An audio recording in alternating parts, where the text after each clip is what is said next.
Hiçlik. Anadolu'nun küçük ve güzel köylerinden birinde delikanlının biri hakikat yolculuğuna çıkmaya karar verir ve bu amacını ailesine anlatır. Oğullarını en yakın köydeki dergaha götürmeye karar veren aile, hakikat yolculuğunu her ne kadar onaylayıp sevinseler de oğullarından ayrı kalacakları için üzgündürler. Delikanlının annesi, oğlu henüz dergaha teslim olmadığı halde şimdiden pencerenin önünde iç geçirip hasret çekmeye başlamıştır.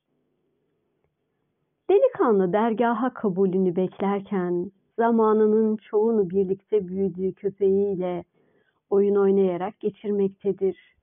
Köpeğiyle onun arasında her zaman çok güçlü bir sevgi ve bağlılık vardı. Çocukluğundan beri onu anlayan, dinleyen, yargılamadan seven köpeğinden ayrılmak delikanlı için hiç de kolay değildir. Gel zaman, git zaman. Dergaha kabul edilen ve artık o ailenin bir parçası olarak vazifelendirilen derviş, hocasının bir dediğini iki etmez, ne derse harfiyen yerine getirir ve sadakat ve hakikat yolunda terbiye edilirmiş.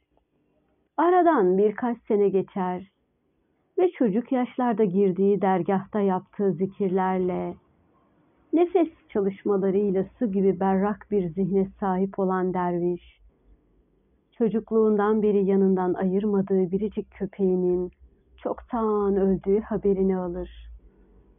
Hocası öğrencisinin geçtiği tekamül sürecini iyi bildiğinden, bir gün derste herkese Allah adıyla zikre çekme ödevi verir. Allah adıyla zikir çekme ödevi verir.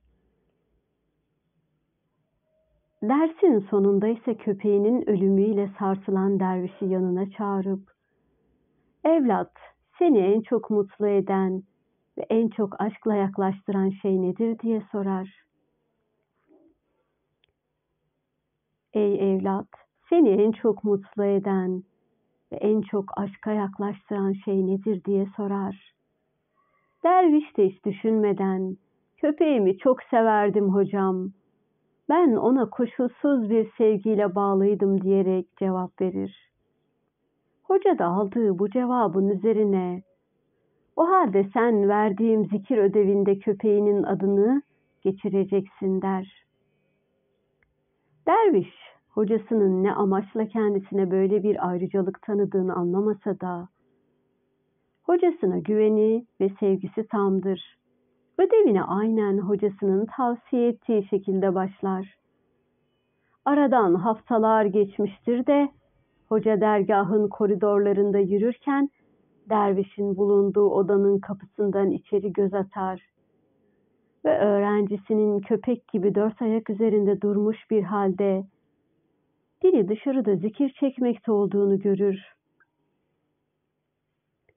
Hemen diğer öğrencilerini yanına çağıran ve zikir çeken dervişin halini öğrencilerine gizlice izlettiren hoca, dergahın diğer yolcularına hayatları boyunca unutamayacakları bir ders verir. "Bakın evlatlarım, sizler her biriniz Allah'ın adıyla haftalardır zikir çekiyorsunuz ama buna rağmen henüz Allah'ın ne olduğuna dair en ufak bir hiç fikriniz yok. Bir de şu dervişin haline bakın. Köpeğinin adıyla zikir çekerken bile benliğini yitiriyor. Hatta köpeğin kendisi oluyor. Ona aşkla bağlanıyor, kimliği eriyor. Tam bir hiçliğe dönüşüyor. İşte evlatlarım, zikir böyle çekilir. Ruhuna geçirdiğin kılıfı soyunup çıkarmadığın sürece o kılıf seni boğacaktır. Sonsuz olanı sonlu bir kılıfta hapsettiğinde yazık ki sen de sonlu olanın ötesine geçemez, sonsuzluğu idrak edemezsin. Kap olup da aşkı hapsedeceğine, hiç olup onu özgür bırakmayı öğrenmelisin. Allah'a buluşmak ancak hiçlikle mümkündür. Allah'la buluşmak ancak hiçlikle mümkündür. Aşkın doğumu ancak aşığın ölümüyle mümkündür.